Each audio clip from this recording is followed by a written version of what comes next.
à ce webinaire proposé par le SMAG, donc le syndicat mixte des mobilités de la Grenobloise, et animé par Pascal Rassa du cabinet Citica, que je remercie. Il se présentera dans quelques instants. Donc, ce webinaire vous est proposé dans le cadre du dispositif MPRO. C'est un dispositif d'accompagnement gratuit proposé par le SMAG aux employeurs qui veulent mettre en place un plan de mobilité employeur. Et ce dispositif intègre des outils, des services et des tarifications préférentielles. À ce jour, le SMAG accompagne à peu près 250 établissements dans la mise en place de leur plan de mobilité.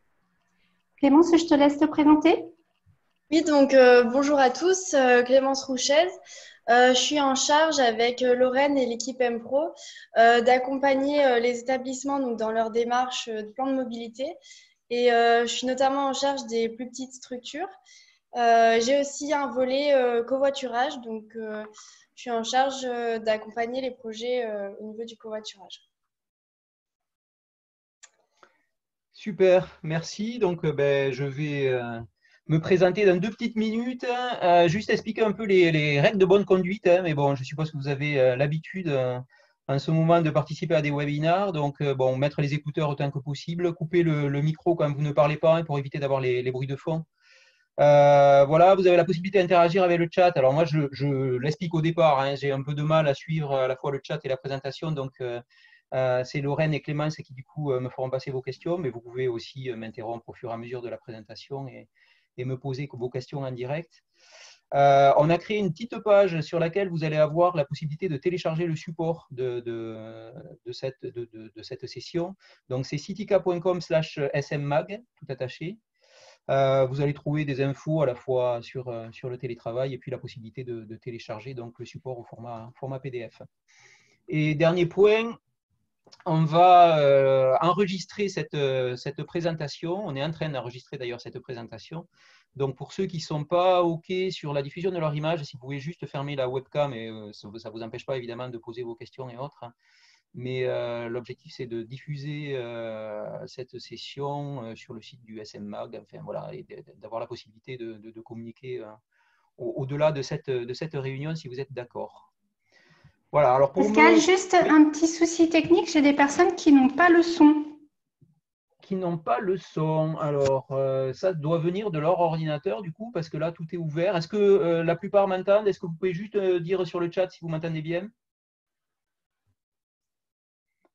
Oui, apparemment pour certains. Voilà. Enfin, là, ça vient après des ordinateurs sur lesquels il faut ouvrir je sais pas, mettre un casque. Ou on ne pourra pas faire grand-chose de plus, là, malheureusement. Je vais regarder J'en ai juste peur. le Il y a chat. un petit icône en bas à gauche, activer le son qui apparaît pour quand on se connecte normalement. Ouais, je vois que la plupart quand même arrivent à entendre bien, donc ça a l'air OK. C'est bon? On va continuer parce que de toute façon, là, on ne pourra pas faire grand-chose de plus, malheureusement. Mais... Non. OK, donc juste pour me présenter, donc moi je m'appelle Pascal Rassa, je suis gérant d'un cabinet qui s'appelle Citica, qui est un cabinet spécialisé depuis plus de 15 ans sur les questions de télétravail. Donc on accompagne les entreprises privées et les organisations publiques sur les déploiements du télétravail au travers d'ateliers de construction, de co-construction avec les acteurs de l'entreprise, rédaction des documents contractuels, accompagnement à la négociation en instance. Et puis, on accompagne également tout le changement, à la fois changement technique et organisationnel, notamment par des formations en présentiel ou à distance. Voilà, je suis auteur aussi de 2 ouvrages qui sont parus en 2011 aux éditions territoriales sur les questions de mise en œuvre du télétravail et de déploiement des tiers-lieux. Voilà, juste peut-être un petit mot sur cette notion de tiers-lieu, enfin on aura l'occasion de la creuser un peu plus tard. Tiers-lieu, c'est un lieu tiers entre le domicile et le bureau. Donc, c'est un lieu sur lequel les personnes peuvent télétravailler. Alors, évidemment, pas dans la situation actuelle, puisque avec les règles de distanciation sociale, c'est un peu difficile de travailler dans des lieux publics. Mais le tiers-lieu est une option qui est possible aussi bien dans le secteur public que dans le secteur privé. Donc, on aura l'occasion d'en rediscuter. Alors, le cadre juridique, juste pour faire une petite introduction, donc l'objectif de la session, c'est d'échanger sur les questions de continuité de reprise d'activité en télétravail. Donc, Ce que je vous propose, c'est d'abord de faire une petite introduction juridique très rapide sur ce qu'est le télétravail aujourd'hui, par quel texte il est régi. On passera ensuite sur les questions on essaiera de distinguer le télétravail en situation de crise et dans une situation normale. Et puis, on terminera par comment on déploie le télétravail dans un cadre sécurisé et comment on peut gérer aussi peut-être les prochaines semaines et peut-être malheureusement les prochains mois pour déployer une forme de télétravail sécurisé. Alors là, sur ce petit tableau que vous devez avoir à l'écran, vous avez en fait l'ensemble des textes liés au télétravail public-privé, donc dans les deux secteurs. Donc le cadre juridique, déjà, ce qu'on peut dire, c'est qu'il est déjà ancien, puisque les premiers textes datent d'il y a 18 ans. C'est à la fois très peu, mais c'est aussi beaucoup. Ça a permis quand même de tester, d'envisager pas mal de déploiements dans des organisations. Donc, tout est parti en fait d'un accord européen sur le télétravail et progressivement, ça a été complété en fait par un certain nombre de textes nationaux. Donc, deux lois déjà en 2012, la loi Sauvadet pour le secteur public, la loi Warsmann pour le secteur privé. La loi Warsmann qui a introduit le code du travail le télétravail dans le code du travail, en créant 3 nouveaux articles. Et puis après, vous avez un certain nombre de textes que vous avez notés ici qui viennent préciser en fait le cadre d'exercice, les ordonnances de 2017 qui précisent le mode de déploiement dans le secteur privé. Et jusqu'au décret du 5 mai 2020, donc vous voyez que le cadre a évolué très récemment, puisqu'on a eu un décret la semaine dernière, en fait, qui en fait change complètement la donne sur les déploiements du télétravail dans le secteur public. Voilà, donc on va essayer de voir aujourd'hui quelles sont ces différentes modalités. Alors déjà, secteur, je vous ai fait un petit tableau en 15 points, donc pour essayer de synthétiser un peu ce qu'est le télétravail dans un cadre normal, on va dire, aujourd'hui. Donc vous avez à la fois secteur privé, secteur public. Donc pour le secteur privé, le télétravail est régi par la loi Warsmann de 2012, par le Code du travail et par les ordonnances de 2017, qui, on l'a dit, ont changé un peu la donne en matière de déploiement pour le secteur privé. Pour le secteur public, c'est la loi Sauvadet de 2012, le décret de 2016 et le décret de 2020 qui, là aussi, ont changé beaucoup de choses. Ce qu'on peut dire avec le nouveau décret du 5 mai, c'est que le cadre de mise en œuvre pour le secteur privé et pour le secteur public sont aujourd'hui à peu près identiques, ce qui n'était pas forcément le cas avant le décret du 5 mai 2020. Donc ça, c'est intéressant quand même à préciser. On verra sur quelle modalité notamment. Donc, premier point, tout salarié, tout agent de la fonction publique peut aujourd'hui déposer une demande de télétravail et attendre une réponse motivée de la part de son employeur. Donc ça veut dire quoi? Ça veut dire qu'un salarié peut dire « je souhaite télétravailler, est-ce que vous pouvez m'accorder le télétravail ?» Ce qui ne veut pas dire évidemment que l'employeur est tenu de l'accorder. Et il peut refuser la mise en œuvre du télétravail sous condition de le justifier sur des critères objectifs. Alors, c'est quoi des critères objectifs? C'est là qu'on rentre dans quelque chose qui est un peu difficile à comprendre et peut-être à expliquer aussi. Les critères objectifs, c'est en fait des critères qui ne sont pas des critères individuels liés à la personnalité de l'encadrant, par exemple. On entend beaucoup, nous, dans des formations, que les encadrants disent moi, je ne suis pas favorable au déploiement du télétravail, donc je le refuse pour mon service. Ça, évidemment, ça ne peut pas être considéré comme un critère objectif. Un critère objectif, c'est un critère qui s'appuie souvent sur ce qui a été dit aux salariés lors d'un entretien d'évaluation, en disant par exemple, il y a aujourd'hui un problème d'autonomie technique, autonomie professionnelle, organisationnelle, qui peut, là, pour le coup, justifier tout à fait un refus de télétravail. La possibilité de recours en cas de refus, alors chaque salarié ou agent de la fonction publique peut effectivement déposer un recours. Alors pour le secteur privé, c'est essentiellement interne. Pour le secteur public, depuis le décret du 5 mai, ça peut se faire devant la CAP ou la CCP. Donc ça, c'est un point important. Ça veut dire qu'on peut contester un refus de télétravail. Voilà, donc d'où l'importance effectivement de pouvoir le justifier sur des critères réellement objectifs. La mise en œuvre, donc, alors là, c'est là où le décret du 5 mai a un peu aligné secteur public avec secteur privé. Jusqu'à maintenant, il y avait une nécessité d'avoir une forme de contractualisation du télétravail. Depuis les ordonnances de 2017 pour le secteur privé et depuis le décret du 5 mai 2020 pour le secteur public, une simple autorisation écrite suffit.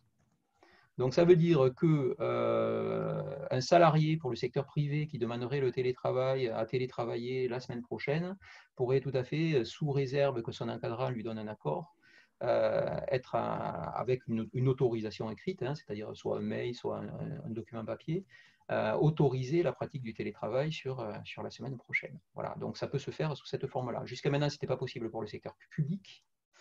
Ça l'est depuis le 5 mai, hein, puisque le décret prévoit effectivement que la mise en œuvre du télétravail peut se faire soit sur la base d'un arrêté collectif et d'un arrêté individuel, soit sur la base d'une simple autorisation écrite. Voilà. Donc aujourd'hui, on a à peu près tous les outils et tous les moyens de déployer le télétravail. Ça peut se faire aussi bien de manière très contractualisée et très formelle, ce que nous, on aura tendance à vous conseiller, on verra tout à l'heure pourquoi, comme ça peut se mettre en place de manière extrêmement souple. D'accord ? C'est-à-dire extrêmement souple, ça veut dire une demande du salarié, un accord de l'encadrant, et ça se met en route le lendemain, le surlendemain ou 72 heures après. Je ne sais pas s'il y a des questions déjà. Oui, il y a déjà une question. Est-ce que pour le public, la délibération reste une obligation préalable? Alors, pour le public, non. Alors, toujours pareil, hein, on expliquera ça plus précisément tout à l'heure. Hein, comme le disait, la contractualisation est toujours préférable. Pourquoi? Parce que ça va permettre de poser un cadre et de définir des règles en démarrage. Maintenant, on peut tout à fait, dans des conditions telles qu'on les connaît actuellement, c'est-à-dire situation de crise, mais aussi dans des conditions, par exemple, de grève des transports, comme on l'a connu fin 2019, ou un événement climatique, hein, genre neige, tempête, inondation, mettre en place le télétravail sans délai et donc sur la base d'une simple autorisation écrite. Donc, dans ce cas-là, il n'y a pas effectivement besoin de délibération. Après, au-delà de la délibération qui est un acte administratif, hein, ce qui est important de se poser surtout, c'est est-ce qu'il y a besoin d'un règlement d'exercice du télétravail, aussi bien pour le privé que pour le public? Et à mon avis, la réponse est oui, quoi, parce qu'on verra tout à l'heure, hein, mais le télétravail, ça entraîne quand même pas mal de changements sur le mode d'organisation de l'entreprise ou de l'organisation publique. Hein. Et donc, du coup, ça nécessite de réfléchir en amont sur des règles, sur des outils, sur des méthodes, et de poser un certain nombre de garde-fous pour éviter des dérives. Voilà. Donc, ce n'est pas aujourd'hui indispensable, on peut aller au-delà, mais ça nécessite effectivement d'avoir cette réflexion en démarrage pour savoir la manière dont on le fera. Est-ce qu'il y a d'autres questions là-dessus? Pas pour l'instant. Alors, le lieu de télétravail dans le privé, c'est tout lieu régulier accepté par l'employeur. Donc, ça veut dire que vous, employeur, vous pouvez tout à fait définir le télétravail depuis le domicile, depuis un bureau excentré, depuis un lieu public ou depuis un lieu ou un tiers-lieu géré par un opérateur privé. Voilà.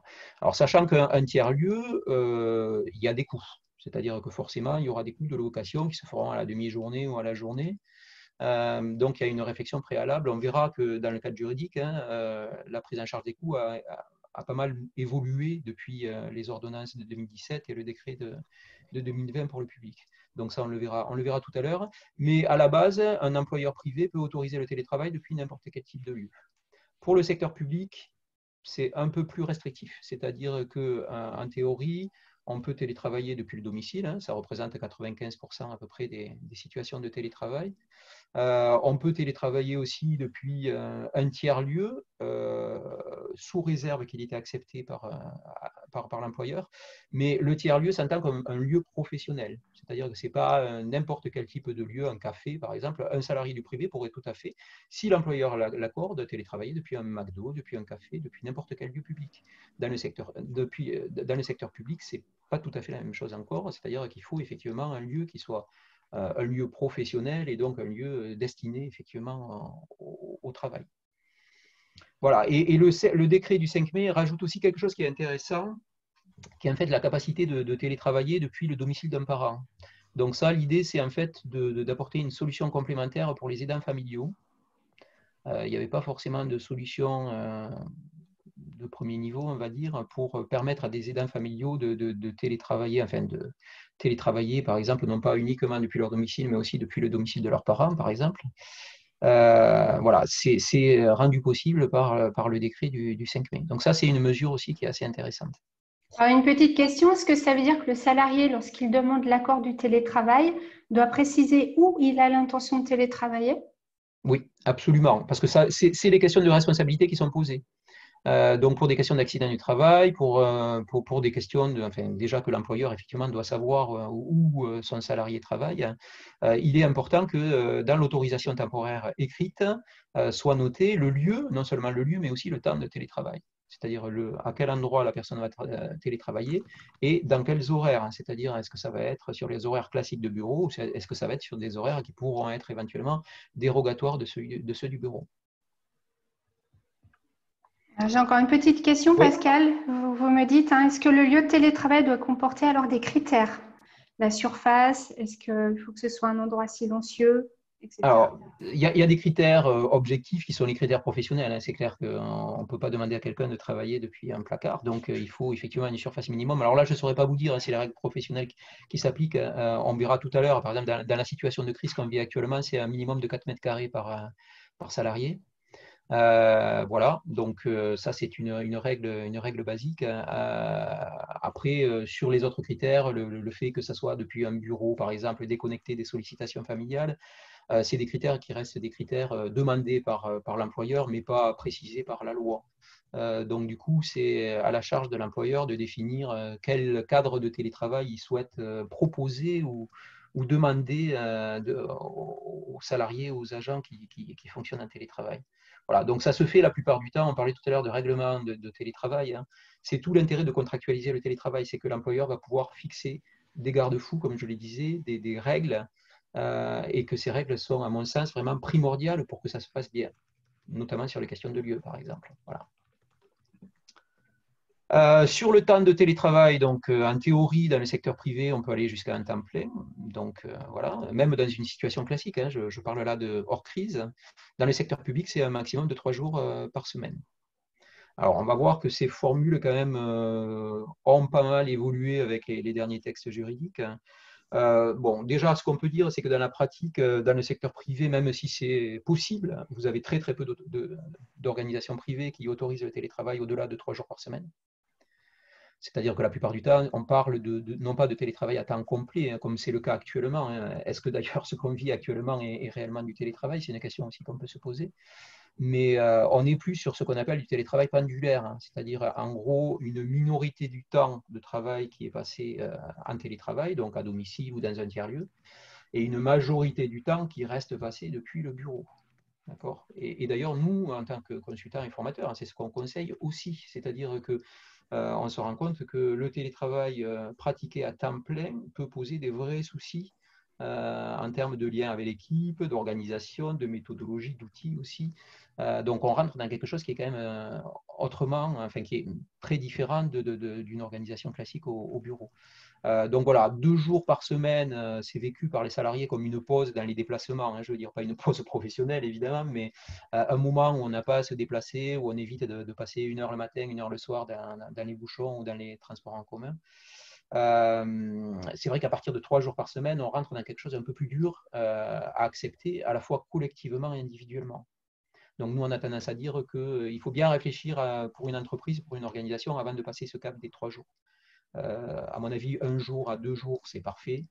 Au-delà à partir de 3 jours, ça devient plus compliqué. On nous demande si le support sera transmis à la fin de la réunion. Alors, en fait, on a créé une petite page internet à laquelle vous pouvez vous connecter dès maintenant. Hein. C'est citica.com/smmag, tout attaché, SMMAG, sur lequel vous allez avoir la possibilité de télécharger effectivement le support de formation au format PDF. Voilà, je le redirai peut-être à la fin de la réunion. Voilà, alors vous avez quand même des formules là on a parlé de formules de jours fixes par semaine, hein, qui restent quand même la règle dans beaucoup d'organisations, hein, c'est-à-dire autant public que privé, on est sur des bases souvent de jours fixes par semaine, mais on a la possibilité d'avoir des formules de jours flottants. Alors ça c'est intéressant parce qu'en fait c'est des formules qui sont très adaptées à certains profils de poste, métiers, aux encadrants notamment. Ça permet en fait, au lieu d'avoir un calcul à la semaine, ça permet d'avoir un calcul au mois ou à l'année. Donc ça veut dire que par exemple, au lieu d'avoir, imaginons 2 jours fixes par semaine, on pourrait tout à fait imaginer d'avoir 8 jours par mois flottants ou d'avoir 30-40 jours par an flottants. Alors flottant, ça veut dire quoi? Ça veut dire qu'en fait, l'organisation va définir des règles de dépôt de ces jours. Donc, elle va dire, par exemple, les jours devront être déposés à minima avec un délai de préavis de 48 heures, 72 heures. Et qu'une fois que les jours auront été déposés, il faut obtenir évidemment l'accord de l'encadrant. C'est une base en fait d'autorisation temporaire. Hein. Voilà, c'est une autorisation temporaire de télétravail sur une base de jours flottants. Voilà. Donc ça, c'est assez intéressant pour les encadrants. C'est très intéressant aussi pour les profils très autonomes. C'est-à-dire, par exemple, les chargés de mission, les personnes qui sont amenées à beaucoup bouger, à être à la fois nomades, mais qui souhaitent en plus d'être nomades, devenir aussi télétravailleurs. Alors, on a une formule qui fonctionne très très bien dans ce cadre-là et pour ces profils-là. Pas de questions là-dessus, non? Fixe. Des salariés en temps partiel. Alors, le temps partiel n'est pas incompatible avec le télétravail, sous réserve, alors là je vais parler pour le secteur public, hein, mais ce qui est dit dans le cadre juridique pour le secteur public, c'est d'avoir un temps de présence minimum dans l'entreprise, dans l'organisation. Ça veut dire qu'on peut tout à fait cumuler un temps partiel et un télétravail, mais à condition que ça ne diminue pas le temps de présence physique, on va dire, hein, dans l'entreprise. Donc souvent, le télétravail est réservé à des personnes qui sont à 80% et au-delà. Voilà. En deçà, ce n'est pas pour des 50%, par exemple, pour un mi-temps, temps partiel, généralement, ce n'est pas autorisé. Mais ça, pareil, il n'y a rien de noté dans la loi là-dessus, c'est vraiment à l'entreprise ou à l'organisation publique de définir ses règles sur ce point-là. La réversibilité, alors ça, c'est un mot-clé du télétravail en France, hein, c'est réversibilité, ça veut dire qu'à tout moment, on peut revenir en arrière. À tout moment, mais quand je dis à tout moment, ce n'est pas uniquement dans une période de préavis, au moment où vous avez décidé à tout moment du contrat en télétravail, vous pouvez revenir en arrière. Donc là, on parle évidemment plutôt des jours fixes, hein. Formule de jours flottants, voilà, c'est de l'autorisation temporaire, donc on est dans un autre cadre. Par contre, si vous avez autorisé vos salariés ou vos agents à télétravailler sur une base d'un jour ou de 2 jours par semaine fixe, vous avez à tout moment la possibilité de dire stop, on arrête, si vous constatez qu'il y a des dysfonctionnements, des problèmes particuliers liés à l'individu, liés à la technique, hein, liés à l'organisation elle-même, hein, ça peut être varié. Après, c'est ce qu'on vous a demandé en démarrage, on vous le redemandera ici, c'est-à-dire qu'il va falloir justifier de votre retour en arrière. C'est-à-dire qu'il faut que vous, employeur, soyez en capacité de dire pourquoi vous arrêtez. Voilà. Après, voilà, tout se justifie évidemment, hein, mais il faut effectivement le faire, je le disais tout à l'heure, sur des raisons objectives. Donc il faut bien réfléchir à ça en démarrage, c'est quand même un point très important. Des questions là-dessus? Alors jusqu'à présent, le télétravail à 100% pouvait paraître comme une mise à l'écart du salarié, or c'est devenu la règle avec le confinement. Peut-on donc revenir en arrière même en ce moment? Alors ça, si vous voulez bien, on l'abordera juste après, parce qu'en fait, c'est évidemment une question qu'on se pose actuellement. Hein. Donc, j'ai prévu juste une petite présentation là-dessus, donc je vous expliquerai juste après ce qui est prévu sur ce point. Pas d'autres questions, non? Alors, la durée de l'autorisation, donc, bon, normalement, sur le secteur public, jusqu'à maintenant, on était sur des autorisations d'1 an renouvelables par décision express de l'encadrant. D'accord? Sur le secteur privé, on était sur des situations c'est l'employeur en fait qui va décider si on est sur un système de jours fixe, sur quelle durée cette autorisation sera mise en place. La plupart du temps, ça se fait par le biais d'un avenant au contrat de travail ou du contrat de travail lui-même si le télétravail a été proposé dès l'embauche. Et évidemment, il est clair que si vous avez proposé le télétravail dès l'embauche de votre salarié dans le secteur privé, les conditions d'embauche auront été définies sur la base du télétravail. Donc, il sera sans doute un peu plus difficile de revenir en arrière par la suite. Voilà. Donc ça, il faut bien y réfléchir aussi en amont de la signature du contrat, hein, savoir le télétravail est un vrai outil pour à la fois fidéliser des salariés et puis attirer aussi de nouveaux salariés, de nouveaux talents, mais c'est aussi un outil d'organisation du travail qui, à partir du moment où il est mis en œuvre dès le démarrage, est plus difficilement contestable sur la suite. Voilà, impératif de service, vous avez toujours, public comme privé, la possibilité de supprimer une journée de télétravail ou de la reporter. Alors, et ou de la reporter. Je m'explique. Hein. Imaginons que M. Dupont télétravaille lundi prochain, que vous avez ce jour-là une réunion de service très importante à organiser. Vous pouvez tout à fait demander à M. Dupont de supprimer, solution 1, la journée de télétravail, ou solution 2, de la reporter sur généralement un autre jour de la semaine, sinon de l'annuler. Alors, pourquoi cette règle-là? Le report sur un autre jour de la semaine, sinon annulation, ça permet d'éviter évidemment des cumuls de jours de télétravail. L'objectif n'est pas de dire, bon, mais voilà, je n'ai pas télétravaillé pendant un mois, j'ai 4 jours de télétravail que je vais en fait positionner sur la même semaine, par exemple, et on ne me verra plus de la semaine. Ça, évidemment, c'est des situations qui ne sont pas autorisées. Donc, on a la possibilité effectivement de reporter des jours, mais on les reporte normalement dans une quantité de temps réduite. Donc, c'est report sur la même semaine, sinon annulation. Ça aussi, c'est une règle importante à poser dès le départ. Ce n'est pas la loi qui le dit, c'est souvent les usages qui posent ça. Et c'est d'où l'importance là aussi d'avoir un règlement intérieur, entre guillemets, mais qui précise ces points-là. Alors, le point… Oui, pardon. Il y avait Alors, une question ? j'ai 2 questions. Le décret du 5 mai n'a pas retiré toute notion de durée. De durée, c'est-à-dire, est-ce que ça, on peut le préciser, toute notion de durée?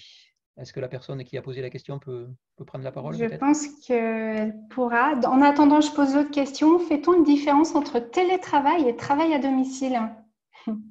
Alors, le travail à domicile, pour moi, c'était une notion ancienne, c'est-à-dire c'était rattaché. D'ailleurs, on le retrouve ça, c'est assez amusant, mais dans certains règlements intérieurs de copropriété, où le travail à domicile était interdit, mais le travail à domicile au sens où on l'entendait il y a 20, 30 ou 40 ans, c'est-à-dire pas forcément le télétravail, mais du travail qui pouvait être, je ne sais pas moi, de l'usinage, ou enfin, on pouvait faire beaucoup de choses à l'époque à domicile, et cette forme de travail à domicile, évidemment, est interdite.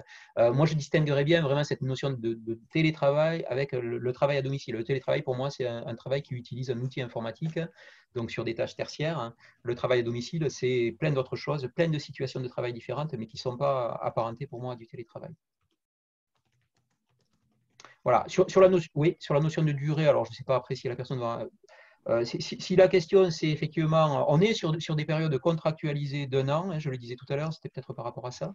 Alors, Catherine nous dit que l'autorisation n'a plus de terme. Il n'y a plus de nécessité de faire des demandes de renouvellement. Alors oui, mais c'est-à-dire que si l'employeur, dans son règlement intérieur, nous par exemple, on a travaillé avec de nombreuses organisations publiques qui ont déjà mis en œuvre des règlements de télétravail qui partent sur des annualisations, c'est-à-dire des périodes contractualisées d'1 an. Moi, j'ai tendance vraiment à conseiller cette situation-là. Pourquoi? Parce que toutes les périodes annuelles, en fin de chaque conventionnement, vous êtes obligé de vous reposer la question. Et ça, je pense que c'est très sain en termes de situation. C'est-à-dire, pas dire le télétravail, c'est ad vitam aeternam, tant qu'on ne le dénonce pas, il se pratique. Ça, c'est une situation dans laquelle vous allez mettre les salariés aussi dans une situation d'acquis quasiment. Alors que si vous expliquez que le télétravail, c'est sur des périodes contractualisées d'1 an, qu'en fin d'année, il faut un avis de l'encadrant pour le renouveler ou pas, on est sur un autre mode de fonctionnement qui, à mon avis, est beaucoup plus sain pour tout le monde, quoi, aussi bien pour le salarié que pour l'organisation. Donc moi, j'aurais tendance à dire que dans les mini-règlements intérieurs, alors effectivement, on peut supprimer cette forme de contractualisation. Moi, j'aurais tendance à dire qu'il faut la conserver.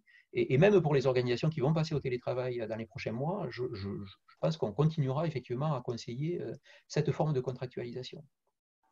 Est-ce que ça répond à la question? N'a pas de… J'ai l'impression, oui. Ok, bon, on y reviendra tout à l'heure, on laissera des questions-réponses, donc on aura la possibilité de répondre si ce n'est pas assez précis. Alors, l'indemnité de télétravail. Alors, l'indemnité de télétravail est possible, mais plus obligatoire. Alors, je m'explique, jusqu'à il y a un temps assez récent, il y avait obligation pour les employeurs publics et privés d'ailleurs aussi d'avoir une forme d'indemnité qui couvrait l'ensemble des frais liés à l'exercice direct en télétravail. Alors, incluant quoi? Ça, c'est la grande question. Ça peut inclure tous les frais d'électricité, de box Internet, de fluide, de chauffage, de clim. Enfin, on peut aller très loin dans le listing, engendré à domicile par une situation de télétravail. Bon, en fait, on s'est rendu compte que c'était un vrai obstacle au développement du télétravail dans les organisations, que ce soit publiques ou privées. Et donc, aujourd'hui, il n'y a plus d'obligation, à part une obligation centrale qui reste quand même l'outil de travail. Et encore que, parce qu'on va voir que la loi, notamment le décret du 5 mai, a changé un peu la donne là-dessus. Mais la base du droit du travail, c'est quand même que l'employeur prend en charge les outils de travail. En situation de télétravail, les outils de travail, c'est l'ordinateur portable ou ordinateur fixe, enfin ce que vous souhaitez, mais un ordinateur et un téléphone. D'accord? Donc pour moi, à minima, ces deux outils-là doivent être pris en charge par l'employeur. Mais le décret du 5 mai, pour le secteur public, par exemple, autorise la pratique ce qu'on appelle le Bring Your Own Device, c'est-à-dire la pratique de la possibilité pour un salarié d'utiliser son propre matériel informatique pour télétravailler. Alors, ce qui pose évidemment beaucoup de questions. C'est-à-dire, en termes de sécurité, on voit en ce moment qu'il y a beaucoup d'articles qui disent que le télétravail ouvre des portes sur les systèmes d'information, enfin, crée des risques supplémentaires. C'est clair que si en plus on utilise son matériel informatique personnel, sur lesquels les enfants peuvent aussi, par exemple, faire du téléchargement légal ou pas forcément légal, aller sur des sites qui ne sont pas forcément sécurisés, il n'y a plus aucune possibilité pour l'administrateur du système de poser des garde-fous, d'imposer des règles de sécurité. Donc, évidemment, c'est très déconseillé. Ça a été autorisé en fait pour une raison, c'est justement pour couvrir les situations de crise, comme celle qu'on vit actuellement. C'est-à-dire, on s'est rendu compte que dans les situations de crise, par exemple, on ne va pas citer la crise pandémique, hein, mais si on cite une crise type grève des transports ou événement climatique, on n'a pas forcément la possibilité de l'anticiper. Et donc, il est plus pratique, effectivement, que les salariés puissent travailler sur leur propre matériel informatique pour être en capacité, quasiment du jour au lendemain, d'assurer la continuité de l'activité. Voilà, c'est l'une des raisons qui a justifié cet alinéa. Voilà, oui, pardon. On a deux questions à ce sujet. Et l'imprimante et les consommables, quelle est la pratique? Et est-ce que le salarié peut demander à l'employeur d'installer un antivirus sur son ordinateur personnel? Alors, première question, l'imprimante et les consommables. Donc, l'imprimante, il n'y en a jamais en situation de télétravail. Hein, c'est tellement rare que ça ne vaut même pas la peine de le préciser. Généralement, on peut faire de l'impression à distance. Ça veut dire qu'on est tout à fait en capacité, si on a vraiment besoin d'un document, de se l'imprimer sur l'imprimante professionnelle au bureau et de le récupérer quand on revient au bureau ou de demander à quelqu'un de le récupérer, de le mettre sur son bureau. Généralement, ça se passe comme ça, dans 99,99% des cas. Après, vous pouvez peut-être avoir certains postes qui nécessitent absolument une imprimante à domicile, mais on rentre dans quelque chose qui est déjà beaucoup plus complexe à déployer en termes techniques. Je veux dire, une imprimante, c'est de la maintenance, c'est forcément, si elle tombe en panne, qu'est-ce qu'on fait? Est-ce qu'il va falloir la ramener au bureau? Enfin voilà, tout ça, il faut évidemment se poser ces questions-là en démarrage. Voilà, donc, ce n'est pas forcément conseillé d'aller au-delà de l'ordinateur de travail. Pour les consommables, alors, si les consommables, voilà, c'est par exemple, je ne sais pas moi, des stylos, ce genre de choses, tout ça évidemment continue à être fourni par l'employeur. La seconde question, du coup, je l'ai oubliée, c'était… Le salarié peut demander à l'employeur d'installer un antivirus sur son ordi perso. Alors, l'employeur peut tout demander. Après, il n'y a pas d'obligation pour le salarié, à partir du moment où il utilise son matériel personnel, de suivre les règles prescrites par l'employeur. D'où l'importance vraiment que l'employeur à la fois mette à disposition du matériel professionnel qui soit en capacité de paramétrer, quoi. Enfin, je veux dire, c'est clair qu'on peut après demander aux salariés de mettre un antivirus, un pare-feu, de poser des règles de sécurité. On ne sait pas si ces règles seront correctement suivies, donc c'est une vraie difficulté. Pascal, j'ai encore une question qui était un petit Oui. peu plus haut. Quid des tickets restaurants? On revient à la partie 11, indemnité de télétravail. Alors, en situation de télétravail, il y a une jurisprudence là-dessus qui dit que les tickets restaurants restent dus. Alors là, je parle d'une situation classique de télétravail, c'est-à-dire sur une base d'un jour ou 2 jours par semaine. En situation de crise, c'est sans doute un peu différent. Mais malgré tout, ce que dit la jurisprudence aujourd'hui, c'est que les tickets restaurants restent dus en situation de télétravail. Donc là, c'est très clair. Pas d'autres questions là-dessus? Je fais une petite aparté, Pascal, par rapport à la question que je vous ai posée tout à l'heure. C'est de savoir si l'employeur a l'obligation ou non d'appliquer la prime transport sur les abonnements de transport en commun et location vélo service public, sachant que son salarié est en télétravail. Alors, et donc ne vient pas au bureau. Donc, voilà. Ça rejoint un peu les tickets resto.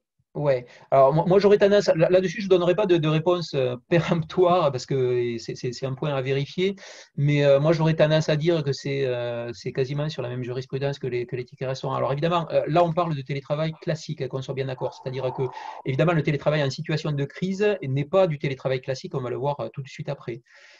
Donc c'est une situation bien particulière qui normalement doit être dans un temps réduit, hein. Enfin voilà, en tout cas il faut l'espérer, mais c'est une situation bien spécifique. En situation classique, pour moi, le salarié va garder les mêmes avantages qu'au bureau. Voilà. Après, c'est une discussion à avoir aussi avec les organisations syndicales, les représentants du personnel et un projet à construire par le biais du règlement intérieur. Il peut y avoir des décisions qui sont dérogatoires de ça et qui vont dans un autre sens. Un projet de télétravail, c'est toujours un projet qui est éco-construit. Ce n'est pas un projet descendant de la part des employeurs, c'est un projet qui doit être effectivement partagé par les encadrants, mais aussi par les représentants du personnel, voilà, par l'ensemble des acteurs de l'organisation. Voilà pour ça. Le télétravail en cas de crise majeure, ça c'est un point important. Bon, évidemment, le cadre juridique l'avait déjà prévu, hein, puisque je rappelle quand même hein, qu'en 2008-2009, on avait eu une crise pandémique. Hein. On avait fait une étude pour le gouvernement il y a de ça 3-4 ans, qui disait qu'on avait analysé en fait tous les accords cadres signés sur le télétravail depuis une dizaine d'années, enfin plus de 10 ans même, depuis quasiment le début des années 2000. Et on s'était rendu compte qu'il y avait eu une vraie augmentation des accords cadres en 2008-2009. Pourquoi 2008-2009? Parce qu'on avait la crise pandémique aviaire et que déjà à cette époque-là, les employeurs s'étaient posé la question de la continuité de l'activité et qu'ils s'étaient rendu compte évidemment que le télétravail était, sinon le seul, en tout cas l'un des seuls outils à la disposition des employeurs. On le voit bien en ce moment. Donc voilà, ça c'est une vraie question et le législateur en fait a progressivement conforté le cadre pour les situations de crise. Alors la question après, c'est qu'est-ce qu'on appelle crise? Donc la crise, évidemment, c'est ce qu'on vit actuellement, il n'y a pas de doute possible là-dessus, mais est-ce que la crise, c'est une grève des transports telle que ce qu'on a vécu en décembre? Est-ce que c'est un événement climatique, comme je disais tout à l'heure? Ça, ce n'est pas défini par la loi, donc c'est à l'employeur de le définir. Donc ça veut dire que si vous mettez en place un règlement du télétravail, dans ce règlement, il faut définir en quel cas vous autorisez la pratique du télétravail sur une base de crise. Quoi. Voilà. Est-ce que, par exemple, s'il y a de la neige qui tombe, bon, vous êtes sur Grenoble, je suppose que ça doit être une des questions qui vont se poser.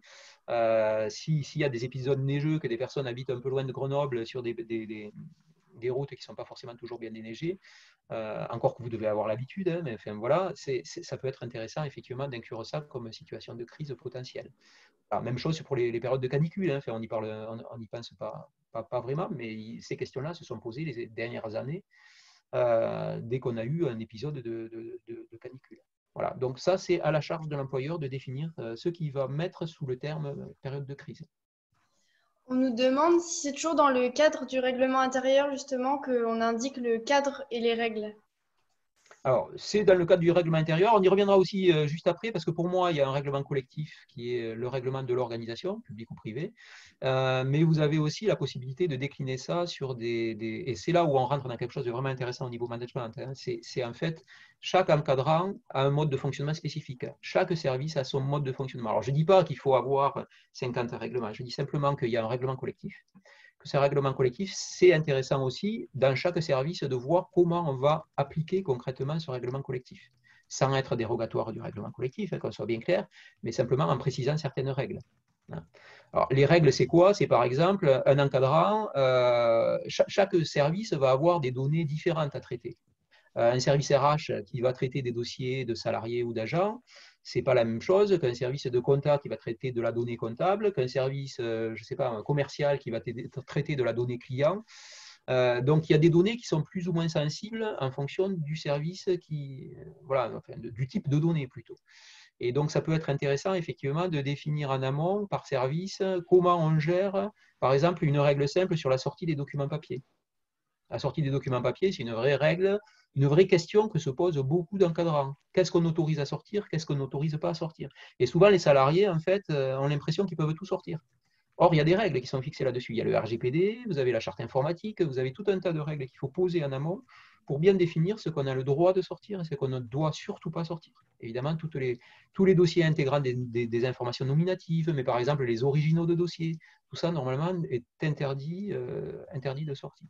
Voilà, donc pour répondre à la question, il y a un règlement collectif où on précise les règles collectives. Et après, pour moi, il y a une réflexion à avoir, pas 50 règlements, mais il y a une réflexion à avoir au niveau de chaque service pour adapter les règles collectives au fonctionnement réel du service. Voilà. Ça se fait en démarrage. Ce n'est pas très lourd en termes d'organisation, hein. Il y a une petite grille qui permet effectivement voilà, de se poser une dizaine de questions et qui permet de définir la position du service par rapport au règlement collectif. Alors, je vais aller assez vite sur la suite, hein. La conformité des installations électriques et l'assurance. Bon, conformité des installations électriques, c'est la loi qui le demande. Bon, voilà. Donc, la plupart du temps, les employeurs demandent une attestation sur l'honneur indiquant que l'installation électrique est bien conforme, qui n'a aucune valeur légale, il faut bien le dire, parce que si jamais demain on reproche aux salariés d'avoir signé cet accord, enfin, cette attestation, alors que ce n'est pas un professionnel de l'électricité, donc il n'est absolument pas en capacité de dire si c'est conforme ou pas. Il n'y a aucune valeur légale, mais toutes les organisations aujourd'hui quasiment font comme ça. Donc voilà, c'est en tout cas la règle minimum qui est conseillée. Et en termes d'assurance, c'est vérifier si la personne télétravaille depuis le domicile, qu'il est bien couvert, il reste couvert par une assurance multirisque habitation à jour de paiement. Parce qu'en fait, s'il y a un sinistre au domicile, le jour de télétravail, c'est l'assurance multirisque habitation qui va prendre en charge tous les frais liés au domicile, et c'est l'assurance professionnelle donc de l'employeur qui va prendre en charge les frais liés au matériel mis à disposition. D'accord ? Donc il faut bien faire cette distinction et bien vérifier que les salariés vont continuer à payer leur attestation multirisque habitation. Je le dis parce que nous, dans le nombre d'expérimentations pour le public ou pour le privé qu'on a suivi, cette règle-là n'était pas toujours suivie. C'est-à-dire on s'est rendu compte qu'il y avait beaucoup de salariés, alors que c'est une obligation légale, hein, normalement, qui ne bénéficient pas, enfin qui n'étaient pas couverts par une assurance multirisque habitation.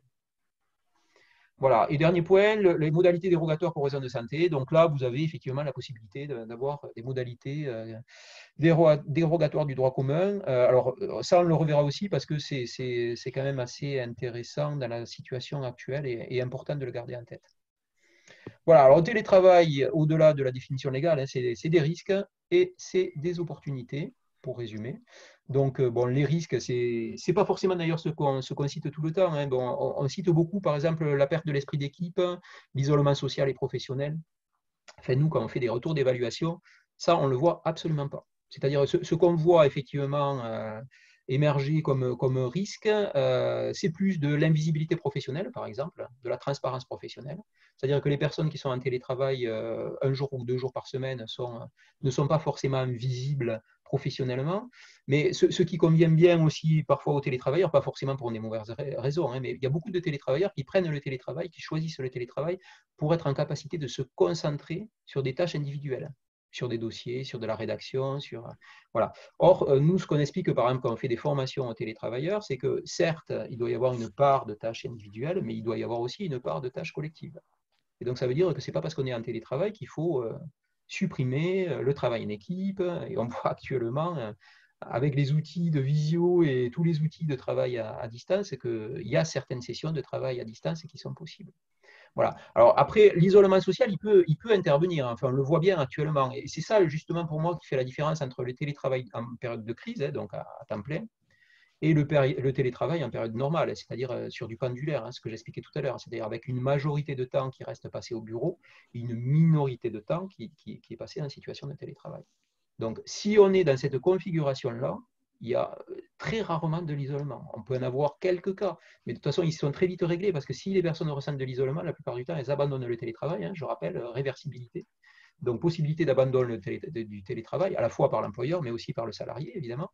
Donc, dans ce cas-là, un salarié qui se sent mal en télétravail, il va arrêter. Ça va être vite vu. Donc, il y a assez peu de problèmes finalement liés au télétravail sur le long terme. Est-ce qu'il y a des questions par rapport à ça ? C'est une question qui avait été posée avant. Est-ce que c'est toujours le salarié qui fait une demande pour télétravailler ? Alors, il doit y avoir ce qu'on appelle le triple volontariat. Et donc, normalement, il doit y avoir le volontariat de la direction, de l'encadrant et du salarié. Donc ça, si l'une des parties n'est pas d'accord, ça ne peut pas, en théorie, je dis, ça ne peut pas se mettre en œuvre. Ça, c'est la loi qui le dit, hein. Donc ça veut dire qu'effectivement, l'employeur peut proposer le télétravail, mais l'employé n'est pas tenu d'accepter un fonctionnement en télétravail. Voilà, il faut qu'il y ait ce triple volontariat pour que ça puisse se déployer. Très bien. Voilà. voilà sur bon, les risques liés au travail à distance, des risques liés au travail à domicile, évidemment. Hein, donc, c'est distinguer la vie professionnelle et la vie privée, les habitudes au fil du temps. Enfin, nous, on a tendance à dire en fait, que le télétravail, ça permet de casser les habitudes métro, boulot, dodo, tout le monde de vie. On est 5 jours sur 5 au bureau. Au bout d'un moment, ça peut être pesant, d'autant plus si vous avez des temps de transport domicile-travail qui sont importants. Donc, c'est important de pouvoir. Le télétravail va permettre en fait de casser cette routine et de proposer un autre mode de fonctionnement. Et ça, je pense que c'est très, très intéressant. C'est même, à mon avis, ce qui est peut-être le plus intéressant dans le télétravail. Ça permet de remotiver des personnes qui étaient peut-être moins à travailler 5 jours sur 5 au bureau. Mais ça crée aussi évidemment des risques supplémentaires hein, qui sont liés au travail à domicile, avec la distinction des temps de vie, avec des nouvelles habitudes qui peuvent aussi se mettre en œuvre au domicile, notamment si on est sur des télétravail à temps plein ou à une majorité de temps. La difficulté à se déconnecter. Hein, voilà. Nous, on dit souvent en formation aux encadrants, vous pensez que vous allez avoir à gérer le passé, et en fait, vous allez avoir à gérer le trop. Et ça, c'est une règle qu'on rencontre tout le temps. Enfin, je veux dire, en démarrage, beaucoup d'encadrants nous disent bon, voilà, qu'est-ce qu'il va faire? Il va être chez lui. Est-ce qu'il va travailler ou est-ce qu'il va en profiter pour faire autre chose? Et en fait, au fil du temps, on se rend compte que c'est tout le contraire qui se passe, c'est-à-dire qu'on n'arrive pas à limiter le temps de travail. Il y a souvent une explosion des pauses, il y a une explosion des horaires de travail. Donc, tout ça, il faut effectivement l'encadrer aussi en démarrage. Voilà, vous avez des risques sur l'environnement technique. Bon, je vais passer rapidement, hein, mais des risques culturels. Il y a aussi tout un tas d'opportunités. Hein. Bon, travailler plus en concentration. Pour moi, l'opportunité la plus importante, c'est travailler autrement. C'est celle-là. Enfin, comme le disait, hein, on est quand même sur des systèmes aujourd'hui où on a besoin de travailler dans des lieux différents, dans des temps différents parfois aussi.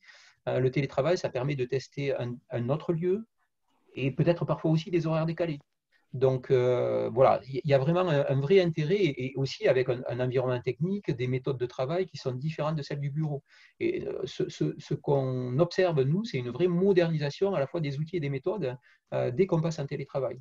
Et ça, c'est vraiment important de le souligner, quoi. Enfin, on le voit hein, dans la période actuelle, hein, vraiment.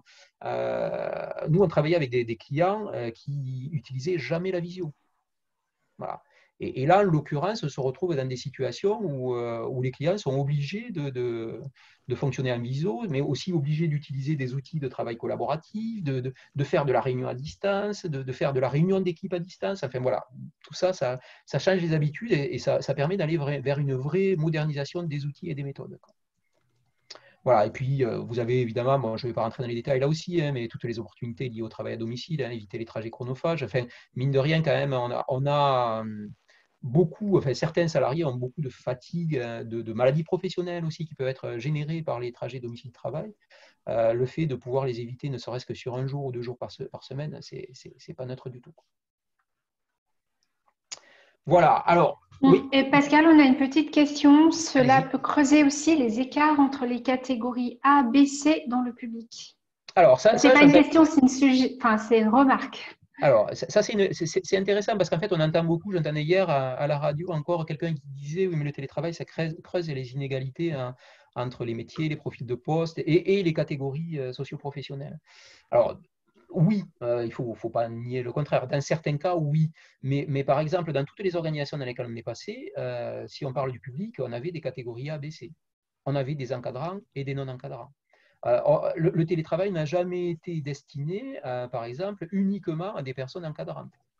Il y a des personnes qui sont sur des tâches administratives, des secrétaires, qui sont tout à fait en capacité de télétravailler depuis leur domicile sur 1 jour ou 2 jours par semaine. Donc, sur les catégories socio-professionnelles, franchement, ce n'est pas quelque chose qu'on voit. Au contraire, souvent, les encadrants sont plutôt en retrait par rapport aux questions de télétravail parce qu'ils ont peur souvent de l'image renvoyée. Et donc, on a moins d'encadrants en proportion de l'effectif dans l'organisation qu'on peut avoir de non-encadrants de catégorie B ou C dans le secteur public, par exemple. Après, il est évident que le télétravail, ce n'est pas destiné à tout le monde. C'est-à-dire que vous avez des postes qui sont télétravaillables et des postes qui ne le sont pas. Bon, la question que je vais poser, c'est est-ce que c'est une raison pour ne pas le proposer à ceux qui peuvent le faire? Voilà, c'est une vraie question, quoi. Enfin, je veux dire, certes, vous avez des personnes, par exemple, quand on travaille pour un département, vous avez des personnes qui travaillent sur les routes qui ne pourront jamais accéder au télétravail. Est-ce que c'est une raison pour le refuser à des personnels administratifs Voilà, c'est une vraie question éthique qu'on peut quand même être amené aussi à se poser. Est-ce que ça répond à la question? Je pense. Alors, l'autre question maintenant, c'est voilà, ce qu'on vit actuellement. Hein. Donc, bon, je vous ai fait un petit schéma là que je vais passer rapidement, hein, mais on est passé donc en l'espace de 20 ans de 2,6% de la population active à 20% en début d'année 2020. Hein, c'est des chiffres, une estimation de l'INSEE. Il y a une enquête qui est parue il y a 15 jours qui portait sur mars-avril où on serait à 27% de la population active en télétravail actuellement, c'est-à-dire pendant la période de crise, avec des moyennes qui sont très différentes suivant la région. Ça part de 11% en Normandie, 41% en région Île-de-France. Donc vous voyez que Auvergne-Rhône-Alpes, par exemple, vous êtes à 27%. Donc vous êtes la seconde région à l'avoir déployé aussi massivement. Le gouvernement estime qu'aujourd'hui, un poste sur deux est télétravaillable, éligible au télétravail en France. Donc ça veut dire qu'on est à 27% de télétravailleurs, vous voyez qu'il reste encore de la marge pour un développement. Voilà. Toujours pareil, hein, sur des bases, pas... Le télétravail, je l'ai dit, hein, on parle toujours de télétravail sur du pendulaire et pas sur des temps complets. Alors justement, pour répondre à la question qui avait été posée tout à l'heure, hein, pour moi, ce qu'on vit actuellement, ce n'est pas forcément du télétravail. Pourquoi ce n'est pas forcément du télétravail? Parce qu'on l'a vu hein, dans tout le cadre juridique qu'on a expliqué, c'est quand même très, très différent de ce qu'on vit habituellement. Déjà parce que habituellement, on définit des postes éligibles et des personnes qui sont éligibles individuellement, alors qu'aujourd'hui, toutes les personnes qui sont en capacité technique de télétravailler le font. Donc voilà. Habituellement, on est sur, je l'ai dit, 1 jour à 2 jours par semaine maximum. Actuellement, on est sur du temps complet. Habituellement, on est sur du domicile ou du tiers-lieu. Aujourd'hui, c'est uniquement du tiers-lieu. On est déconnecté des sollicitations familiales, c'est-à-dire qu'il faut quand même se mettre au calme, être dans un environnement propice aux activités professionnelles, alors qu'actuellement, c'est tout le contraire qui se passe. On est avec de fortes interférences du privé, on garde les enfants souvent à côté. Enfin, nous, toutes les formations qu'on a fait ces dernières semaines, la plupart du temps, on avait les enfants qui étaient à côté de la personne qui se formait. Alors voilà, c'est compliqué, mais on sait que les personnes sont obligées de faire ça. Donc voilà, c'est pas du tout la même situation. Et puis le dernier point, c'est quand même l'environnement technique adapté. Hein. Normalement, on a anticipé le télétravail, donc on a un environnement qui est adapté au télétravail. Dans la situation actuelle, souvent, c'est un environnement dégradé. En tout cas, c'est ce qu'on peut observer. Et le tout cerise sur le gâteau avec un contexte qui reste anxiogène. Hein, parce que, voilà, enfin, nous, pour faire beaucoup de formations en ce moment à distance, hein, quand on pose la question aux salariés, ils nous disent, ben voilà, moi, dans 15 jours, je ne sais pas ce que je fais. Voilà. Donc, je ne sais pas si je reviens à temps plein, à temps partiel en télétravail, est-ce que je continue jusqu'à la rentrée, j'ai des enfants, comment je vais faire pour les garder? Donc, il y a beaucoup d'incertitudes qui pèsent aujourd'hui et qui constituent quand même un contexte fortement anxiogène, donc évidemment qui est très loin de ce qu'on retrouve dans les situations classiques de télétravail, hein, puisque le télétravail, c'est un outil de qualité de vie au travail. Et ça, très fortement. Hein. Enfin, je veux dire, quand on fait des retours d'évaluation, c'est très gratifiant pour les employeurs parce que vous avez 99% des personnes qui disent qu'ils sont, voilà, que ça a changé leur vie, que c'est un vrai gain de qualité de vie, un vrai gain en santé, en fatigue, voilà. Donc tout ça, c'est évident qu'on ne le retrouve pas du tout dans la période actuelle. Quoi. Voilà. Donc ça veut dire que actuellement, on est dans une période qui est quand même particulière sur ces questions de télétravail. Alors particulière et qui risque de le rester un peu. Hein. Bon, je vous ai mis un petit tableau qui recense un peu toute la situation hein, qu'on vit actuellement. Donc 24 mars, début de l'état d'urgence sanitaire qui va aller jusqu'au 10 juillet. Bon, on est passé dans une autre phase hein, de déconfinement, mais est-ce que la phase de déconfinement change foncièrement la donne? Ça, c'est une vraie question. Globalement, on voit qu'il y a des reprises progressives, on voit que certains employeurs n'ont pas encore donné les consignes aux salariés, enfin les consignes au sens qu'est-ce qu'ils vont faire dans 15 jours, 3 semaines, comme je le disais tout à l'heure. Et puis on voit aussi qu'on navigue un peu à vue, quoi, parce que évidemment, si on a une vision déjà difficile jusqu'à l'été, on se demande encore plus ce qui va se passer à la rentrée. On espère évidemment que tout le monde pourra revenir à des situations plus classiques de travail. Mais rien n'est moins sûr malgré tout, il faut aussi en avoir conscience. Quoi. Voilà. Et puis en plus de ça, on a quand même des critères hein, aujourd'hui qui ont été définis par l'État lui-même. Hein. Vous avez ce document que je vous ai mis en copie protocole national de déconfinement, le ministère du Travail, donc qui définit toutes les conditions de déconfinement qui sont fixées par le gouvernement aujourd'hui et qui définit donc une règle de 4 mètres carrés minimum par personne avec distanciation minimum d'1 mètre. Autant dire que pour un établissement, alors là vous avez des exemples qui sont tirés de ce document, hein, un établissement qui dispose d'une surface de 160 mètres carrés, si on prend ce critère-là, ça veut dire que vous allez pouvoir accueillir 40 personnes. Voilà. Donc ça, pour le moment, ça va être la règle, à mon avis, déjà sur les semaines qui viennent, peut-être jusqu'à la rentrée de septembre et peut-être même au-delà. Donc ça veut dire que rien que cette règle-là, déjà, va sans doute imposer dans beaucoup d'organisations de poursuivre le télétravail, au moins sur des quantités de temps. Et puis, deuxième chose, d'organiser une logistique autour du déploiement qui va être quand même assez complexe. Dans le sens que voilà, c'est M. Dupont et M. Durand qui vont télétravailler les lundis et mardis, ils ne sont pas dans le même bureau, ils sont dans le même bureau, donc les mercredis, jeudis, c'est d'autres personnes qui vont télétravailler. Tout ça, il va falloir effectivement le réfléchir, l'anticiper et le mettre en œuvre. Donc, il y a une vraie difficulté. Et il y a un second point qu'il faut prendre en compte aussi, c'est que 87% des salariés souhaitent continuer à télétravailler. Alors, il y a des enquêtes qui affichent des chiffres qui sont légèrement différents, mais qui sont quand même assez proches généralement de ça.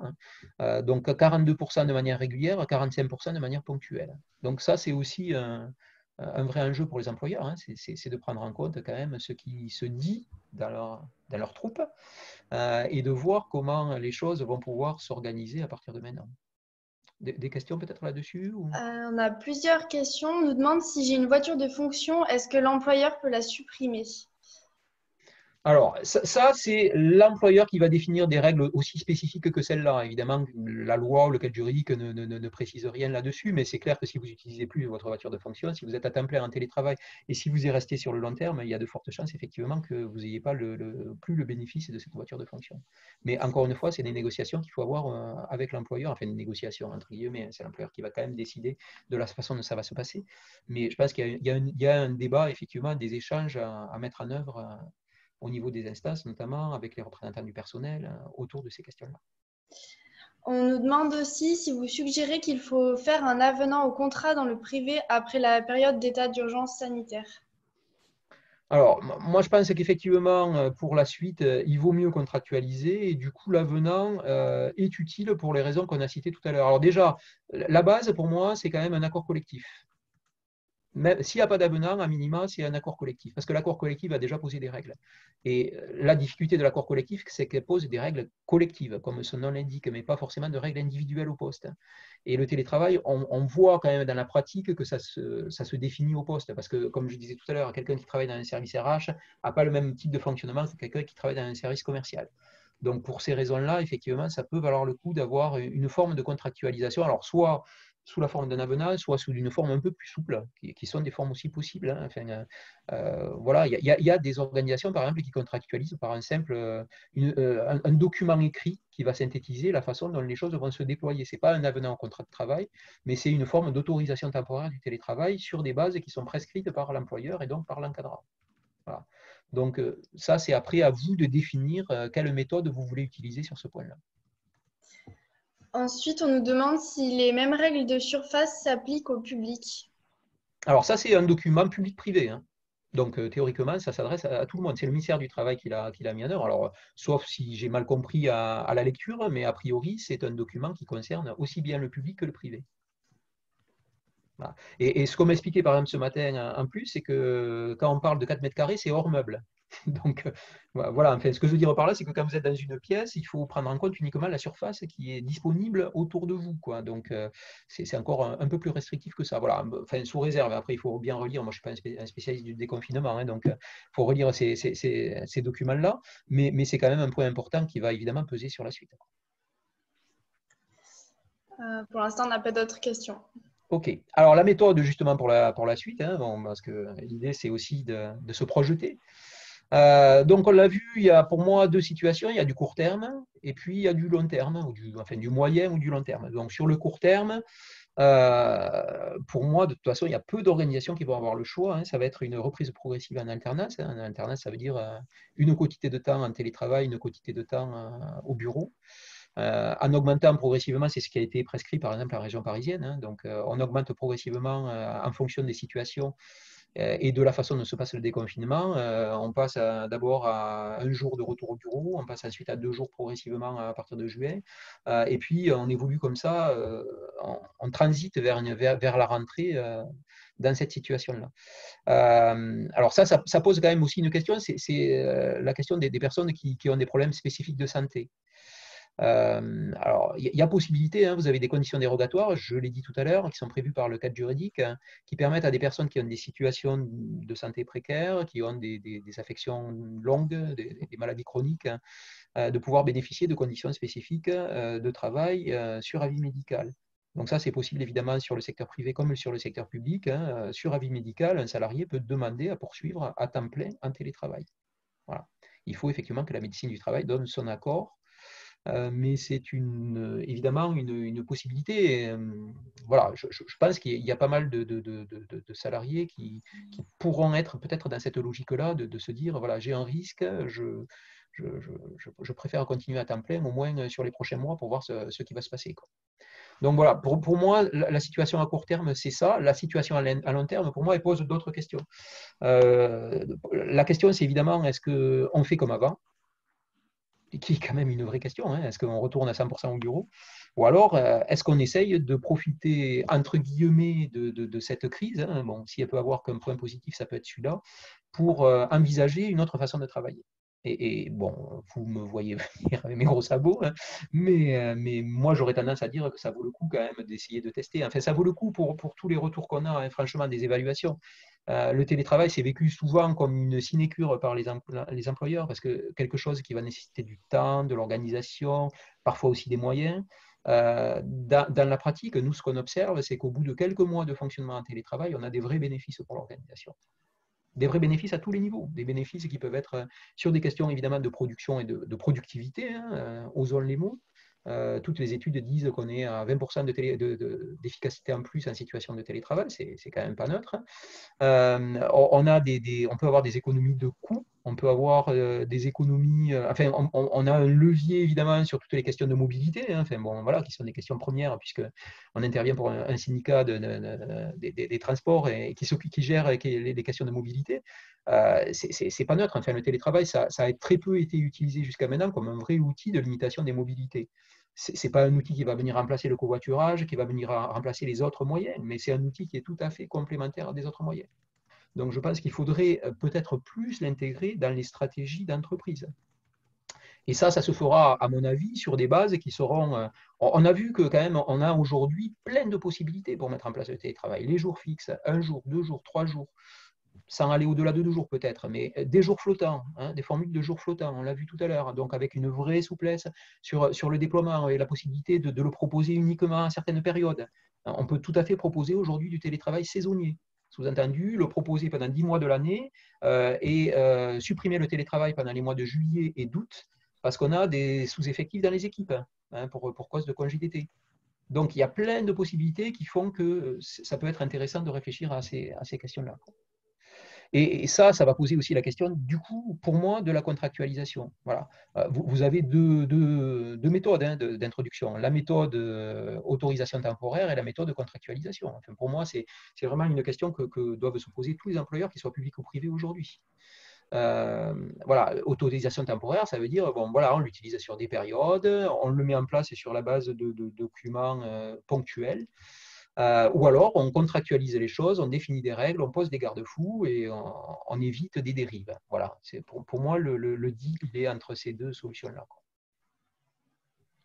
Voilà, alors pourquoi mettre en place un accord, hein? Pourquoi? Déjà, c'est pour définir l'éligibilité des métiers ou des tâches. Hein. Ça, c'est quand même une question importante. Hein. C'est-à-dire que, en gros, si vous n'avez pas de contractualisation, qu'un salarié vous fait une demande, un salarié ou un agent de la fonction publique, c'est la même situation dans les deux secteurs, ça veut dire que vous êtes obligé de motiver votre décision sur la base de critères individuels. Alors que si vous avez un accord collectif, par exemple, qui déjà définit quels sont les métiers et les tâches qui sont éligibles, quels sont ceux qui ne le sont pas, ça veut dire que vous pouvez tout à fait vous rattacher à cet accord pour justifier un refus. Et qu'évidemment, ça sera beaucoup plus simple de justifier un refus avec un accord collectif que de devoir le justifier sur la base de raisons individuelles. D'accord ? Donc déjà, pour moi, rien que ce premier point, c'est une raison de réfléchir à une contractualisation. C'est partager aussi les conditions de déploiement. Partager, ça veut dire, je l'ai dit tout à l'heure, hein, mais un projet de télétravail, c'est forcément un projet qui est co-construit avec les représentants du personnel, avec la direction informatique, la DRH, avec, enfin voilà, tous les acteurs doivent être associés dans le projet de télétravail. Et pas partager le projet, c'est forcément avoir un projet descendant, et on voit dans tous les domaines que les projets descendants ne sont pas forcément les projets les plus réussis. Voilà. Donc, je pense que cette question du partage se pose aussi en amont du déploiement. Définir des garde-fous, ça je l'ai assez dit, hein, mais c'est quand même important, c'est sécuriser la pratique. Hein, donc ça, voilà. Anticiper le mode de fonctionnement, donc ça aussi, je pense que, bon, voilà, on l'a dit, hein, on espère tous qu'on ne va pas avoir à revivre ce qu'on a vécu jusqu'à maintenant, mais rien n'est moins sûr. Hein. Enfin, voilà, je veux dire, si on lit les articles, on sait bien qu'il y a un risque quand même avant l'été que j'entendais encore ce matin une interview d'un professeur de médecine qui disait que d'ici à 6 semaines, on saurait si on doit reconfiner ou si on peut continuer à rouvrir. Voilà.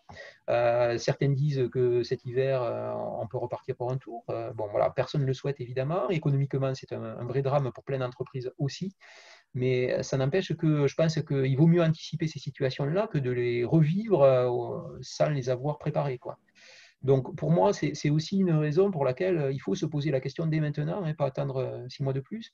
Mais comment on fait? Qu'est-ce qu'on autorise et qu'est-ce qu'on n'autorise pas? Si on repart dans du confinement, comment on va s'organiser? Est-ce qu'il y a besoin de nouveaux outils, par exemple? Bon, chose que vous avez certainement dû, pour la plupart d'entre vous, je suppose, hein, régler, peut-être vous poser déjà les questions, peut-être régler déjà en prenant des licences sur des outils de visio, par exemple. Mais bon, en tout cas, c'est des questions qu'il faut se poser. Et puis, définir la marge de manœuvre, hein, je l'ai dit tout à l'heure, pour des règlements par service, c'est-à-dire au-delà des règles collectives, anticiper aussi des règles au poste. Et donc, ça veut dire aussi lancer un vrai débat pour moi avec les encadrants sur comment on encadre le télétravail au poste. C'est-à-dire pas uniquement comment collectivement on fait descendre des règles pour les voir appliquées pareil dans tous les services, mais plutôt comment on fait descendre des règles, mais on laisse une latitude aussi à l'encadrant pour être en capacité de les apprécier, alors pas de les modifier, mais en tout cas de les adapter à son mode de fonctionnement personnel et au mode de fonctionnement de son service. Et ça, je pense que c'est vraiment un point primordial pour moi. Je pense qu'il ne faut pas chercher à avoir un projet dans lequel tout est verrouillé dès le départ. Il vaut mieux effectivement essayer de réfléchir en termes de souplesse et que de rigidité. Est-ce que c'est clair? Est-ce que il y a des questions là-dessus? Alors, on a pas mal de questions suite aux deux dernières diapositives. On nous demande s'il y a une différence entre une personne fragile et une personne vulnérable et comment détecter les personnes à risque. Alors là, franchement, je ne saurais pas vous répondre là-dessus. Je pense que la différence, elle se fera au niveau de la médecine du travail. Hein, c'est-à-dire, c'est le médecin du travail qui va définir quelles seront les personnes et quelles pathologies vont justifier la poursuite du télétravail à temps complet ou peut-être des modalités de télétravail adaptées en fonction des cas. Je précise d'ailleurs hein, que dans le secteur public, je peux comprendre qu'il y avait des personnes qui étaient du secteur public aussi. Le décret du 5 mai a pas mal changé la donne sur les raisons médicales, hein, puisque auparavant, on avait la possibilité de les déployer sur une période de 6 mois renouvelable une fois. Donc, ça veut dire 12 mois en tout. Aujourd'hui, avec le décret du 5 mai, on a la possibilité de le mettre en œuvre sur 6 mois, mais sans limite de durée. Ça veut dire qu'on peut tout à fait aujourd'hui traiter, grâce au télétravail, des questions de reprise professionnelle sur des maladies chroniques, sur des retours de longue maladie, enfin voilà, des choses qui étaient beaucoup moins envisageables ou plus difficilement envisageables, on va dire, avec le cadre juridique d'avant le 5 mai. Donc voilà, pour moi, c'est le médecin du travail qui va définir les règles. D'accord. On nous demande ensuite si pour les organisations qui n'avaient pas encore déployé le télétravail, si vous pensez que la poursuite du télétravail peut se poursuivre en parallèle de l'élaboration du règlement et de la contractualisation, sans passer par un SAS pas du tout de télétravail. Alors, ça, c'est une question importante parce que c'était un peu le tableau que je présentais tout à l'heure. Hein. Vous avez la fin de la situation, si on prend vraiment les textes et la façon dont la crise est gérée, la fin de la crise sanitaire, c'est le 10 juillet. Donc, on l'a dit, jusqu'au 10 juillet, aucun problème, enfin, aucun problème, mais vous êtes en situation de crise. Donc, globalement, en gros, l'employeur peut définir des règles qui sont dérogatoires du droit commun, donc à la capacité de continuer à proposer le télétravail à temps complet, au moins jusqu'au 10 juillet. Après, il y aura de nouvelles règles à poser pour moi, c'est-à-dire qu'à partir du 10 juillet, il y aura pour moi, comme je disais, une période transitoire sur l'été. voilà, qui sera sans doute différente de la période de reprise classique à partir du 1er septembre. Donc, à quel moment il faut contractualiser? Bon, je pense qu'il faut évidemment y réfléchir assez vite. Voilà, pour être en capacité de poser différents scénarios de reprise, parce que pour moi l'enjeu il va être là, hein, c'est-à-dire un scénario de reprise progressive, comme je le disais, où l'objectif n'est pas de laisser tout le monde en télétravail à temps plein, hein, je le redis, mais il faut quand même en être bien convaincu pour tout le monde, quoi. Donc voilà, mais par contre, proposer des quotités de télétravail et définir à court, moyen et long terme comment les choses pourront se déployer dans l'organisation, pour moi ça c'est un point important à réfléchir rapidement, quoi. Il y a Marie qui nous demande si après consultation du médecin du travail, l'employeur peut refuser une personne à risque. Alors, normalement, quand le médecin du travail donne un avis, ce n'est pas un avis consultatif. Donc, a priori, voilà, c'est ce que préconise le médecin du travail qui doit être mis en œuvre. Et enfin, on dit souvent que le télétravail un jour par semaine augmente le pouvoir d'achat par l'économie faite sur les transports. Y a-t-il des revendications à attendre des postes obligatoirement en présentiel? Alors, une revendication, c'est-à-dire, alors je ne saisis pas bien par contre l'objet de la question, c'est à quel niveau, est-ce que si la personne peut préciser dans le chat peut-être simplement. Bon, le télétravail, c'est clair que ça peut être un gain en pouvoir d'achat, hein, mais c'est un gain en pouvoir d'achat dans une situation bien particulière, c'est-à-dire quand les personnes se déplacent en véhicule individuel, sans covoiturage par exemple, qu'ils ont des temps de trajet longs et des déplacements importants. Là, oui, on a un vrai gain en pouvoir d'achat. On a fait une petite étude là-dessus. On est parti d'un salarié français moyen, 26 km de déplacement. Voilà, aller, 52 km par jour. Un salarié français moyen, il a, s'il télétravaille 2 jours par semaine, sur toute une année, il a un gain de 2 153 € en pouvoir d'achat. C'est une méthode ADEME, hein. Ce n'est pas nous qui l'avons calculé avec notre méthode.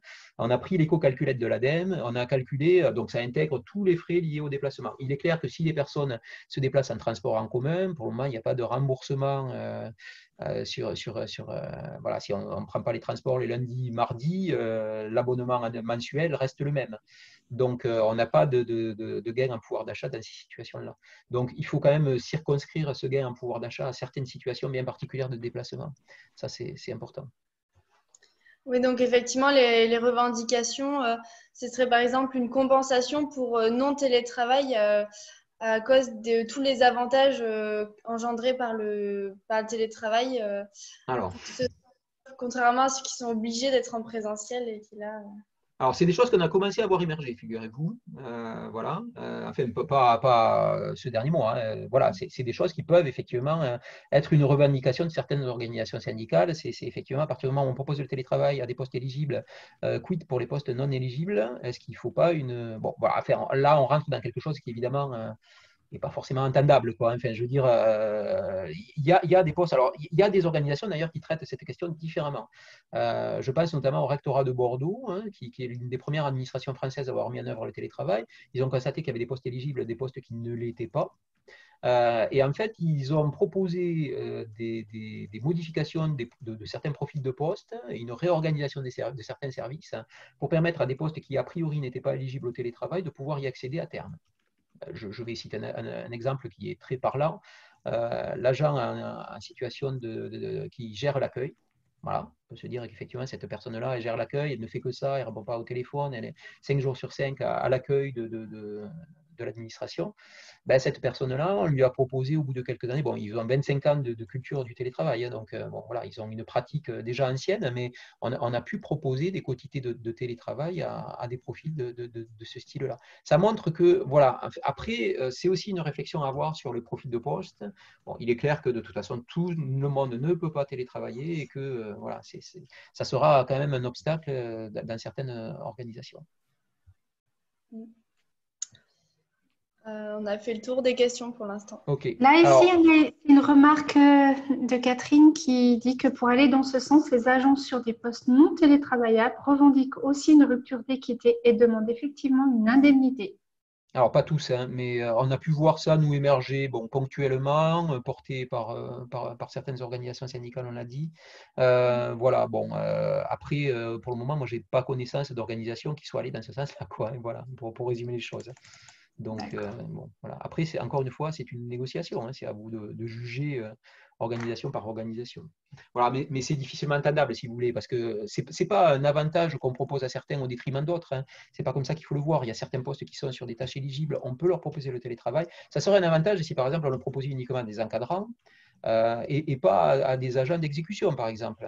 Là, oui, on peut se poser des questions. Et nous, chaque fois qu'on passe dans une organisation où on est dans cette situation-là, on explique que ce n'est pas tenable comme situation, parce qu'on ne peut pas proposer le télétravail qu'à une catégorie.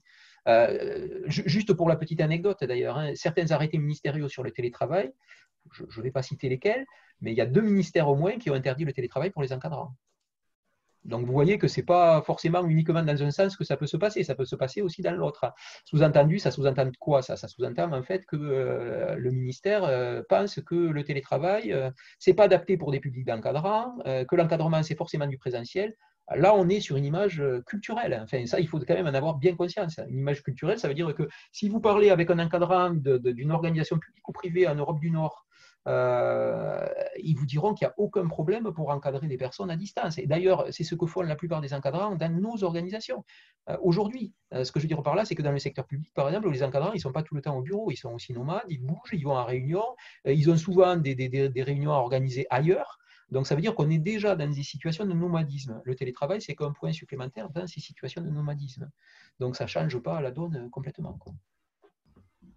Alors, pour terminer, juste ce petit tableau que je vous ai mis, enfin, voilà, l'idée de la contractualisation, c'est quoi? C'est quelle méthode pour la suite, en fait, hein? Bon, généralement, comment ça se passe? C'est sur le déploiement du télétravail. Donc, déjà, mise en place d'un comité de pilotage, hein, composé des acteurs de l'organisation. Donc, ça se fait de la même façon public-privé, hein. Il n'y a pas de différence majeure. Donc, c'est à vous de déterminer la composition de votre comité de pilotage, DRH, DSI, les organisations syndicales ou non. La médecine du travail, de nommer éventuellement un référent télétravail. Donc, ça veut dire que ça vaut le coup d'avoir un référent unique dans chaque organisation, qui souvent dépend évidemment de la DRH, hein, et qui est la personne à qui s'adressent les différentes personnes et qui fait un peu le lien entre tous les acteurs du projet. Donc après, l'idée, c'est de définir, c'est l'étape 2, un scénario court et long terme, hein, donc court, moyen et long terme d'ailleurs. Hein. Donc le scénario, c'est quoi? C'est définir des critères d'éligibilité. Hein, voilà, en réfléchissant, est-ce qu'on définit des critères d'éligibilité au poste ou aux tâches? Ça, c'est une vraie question qu'il faut se poser en amont. Au poste, ça veut dire qu'on va interdire certains profils de poste de télétravailler, par exemple les agents d'accueil. Aux tâches, ça veut dire qu'on va autoriser le télétravail pour un agent d'accueil sous condition qu'il ait certaines tâches qui peuvent être regroupées sur une même journée et exercées en télétravail.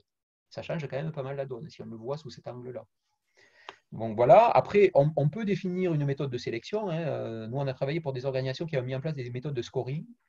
Donc, scoring, ça veut dire quoi? Ça veut dire que si vous avez un nombre de places limité en télétravail, si par exemple vous êtes une organisation, une entreprise de 100 personnes, que vous voulez proposer dans un démarrage le télétravail à 10 personnes, alors là, on ne parle pas évidemment de la situation de crise, hein, une situation classique, on peut tout à fait imaginer que pour ces 10 personnes-là, vous allez définir un certain nombre de critères qui vont permettre de sélectionner prioritairement certaines personnes par rapport à d'autres. Donc, les critères, ça pourrait être notamment la distance domicile-travail, c'est ce qu'on retrouve la plupart du temps, le temps de transport, mais ça pourrait être aussi, par exemple, des critères sociaux, support de famille, famille nombreuse, voilà. Enfin, après, c'est l'employeur qui va définir ses propres critères. Donc ça, c'est la première question à se poser. La seconde question sur le scénario, c'est les modalités d'exercice. Bon, c'est une question vaste, mais il y a pas mal de choses à définir. Quelles sont les formules que vous allez proposer, jour fixe versus jour flottant, ou les deux, ce qui est possible. Alors, qui est possible et qui n'est pas cumulable pour le secteur public, hein, juste pour la précision, c'est-à-dire dans le secteur public, on ne peut pas cumuler des jours fixes et des jours flottants. Donc, c'est soit l'un, soit l'autre. Les horaires en télétravail, est-ce que vous allez avoir les mêmes horaires qu'au bureau ou est-ce que vous allez avoir des horaires légèrement décalés, sans évidemment rentrer dans des choses complètement atypiques, hein, des styles travail de nuit par exemple, ce qui évidemment n'est pas souhaitable et n'est pas permis, n'est pas autorisé. Comment vous allez, quelle est la durée de l'expérimentation? Donc ça veut dire, est-ce que vous allez contractualiser sur une période d'un an par exemple, ce qui est possible public-privé, ça c'est vous qui le définissez. Quel planning de déploiement, voilà, avec quel effectif et quel rôle des encadrants. Je pense que je l'ai dit tout à l'heure, mais ça c'est primordial, c'est les encadrants pour moi ont un rôle central dans un projet de télétravail. Le point C, c'est l'audit technique, hein, donc hard, soft, téléphonie, ça veut dire on va tester son matériel informatique, on va tester ses logiciels et on va tester son matériel téléphonique. Voilà, c'est les trois composantes d'un projet de télétravail.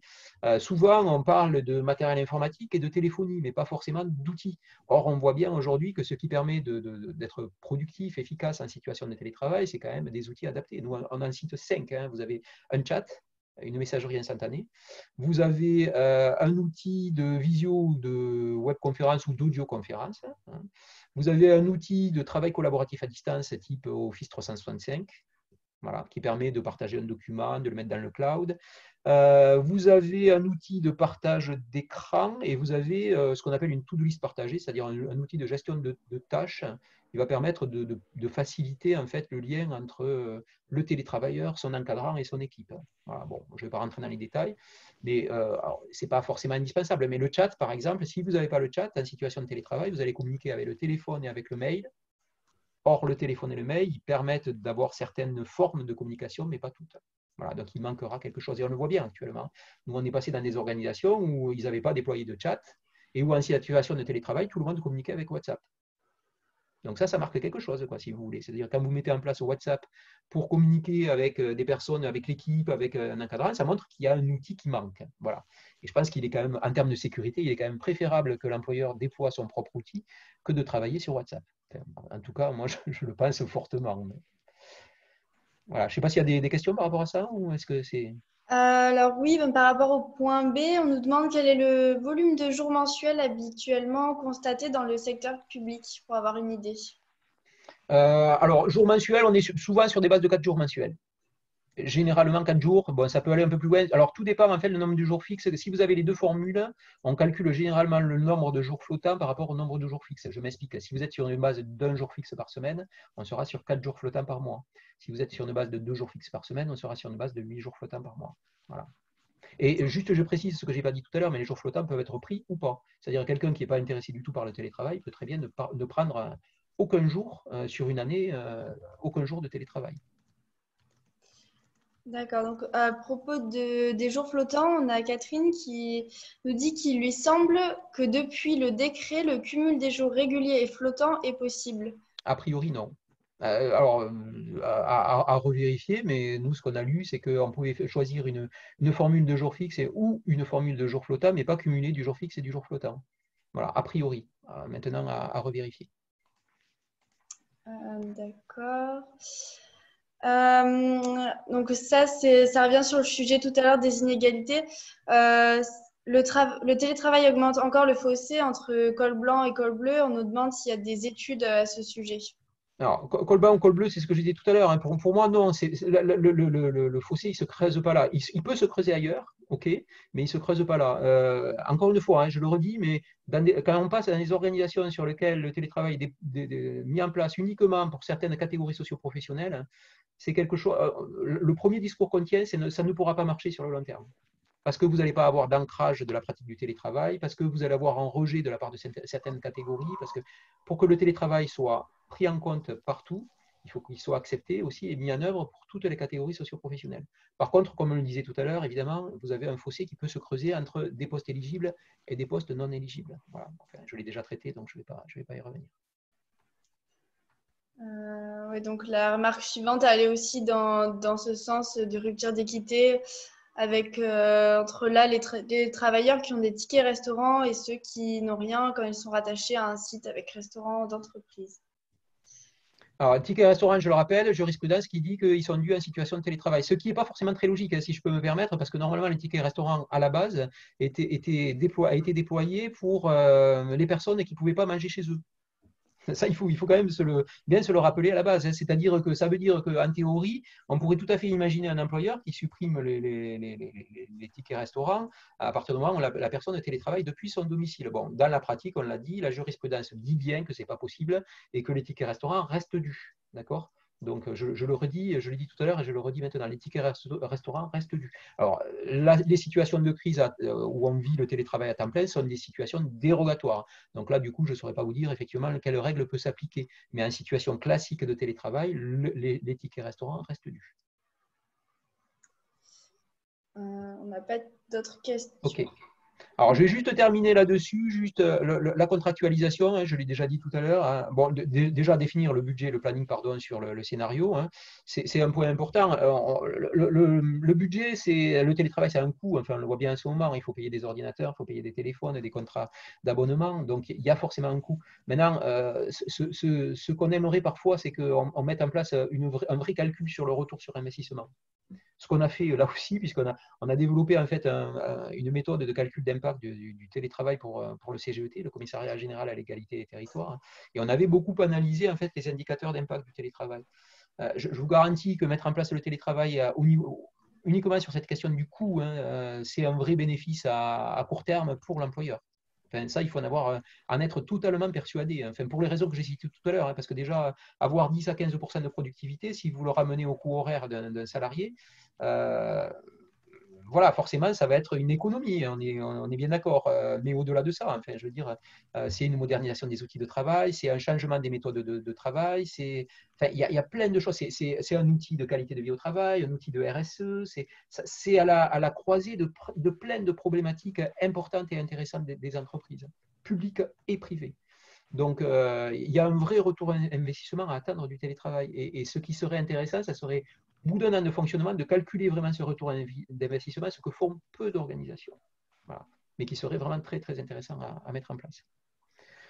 Voilà. Et donc, le dernier point, comme je disais, un accord ou une charte de télétravail. Donc, pour moi, ça, c'est la base un peu d'un projet. Bon, éventuellement, la convention individuelle ou une autorisation temporaire de télétravail avec une validation en instance, un FCT, CHSCT pour le secteur public, comité social et économique pour le secteur privé, qui permettent en fait de partager le projet. Alors, après, en amont, il faudrait bien réfléchir à comment on organise le projet. Nous, on a tendance à dire évidemment qu'il faut associer tous les acteurs. Donc, c'est toujours très intéressant d'avoir les représentants des organisations syndicales dès le démarrage.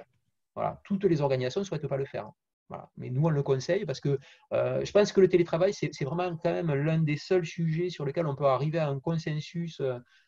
Tout le monde, au final, si on pose des règles, si on définit des conditions, on peut avoir un vrai consensus sur les questions de télétravail. En fait, nous, on l'a testé tous les jours. Hein. On a travaillé avec toutes les organisations syndicales, on a fait du passage en instance, on a fait de la négociation avec certaines organisations. Alors, vous avez parfois des positions individuelles qui sont un peu tranchées sur le télétravail, hein, mais globalement, quand on explique comment ça peut se mettre en œuvre, ce qu'il faut éviter, et notamment le télétravail à temps plein, hein, pour plein de raisons, on est quand même sur des bases qui restent quand même assez partagées à la fois par les directions et par les organisations syndicales globalement.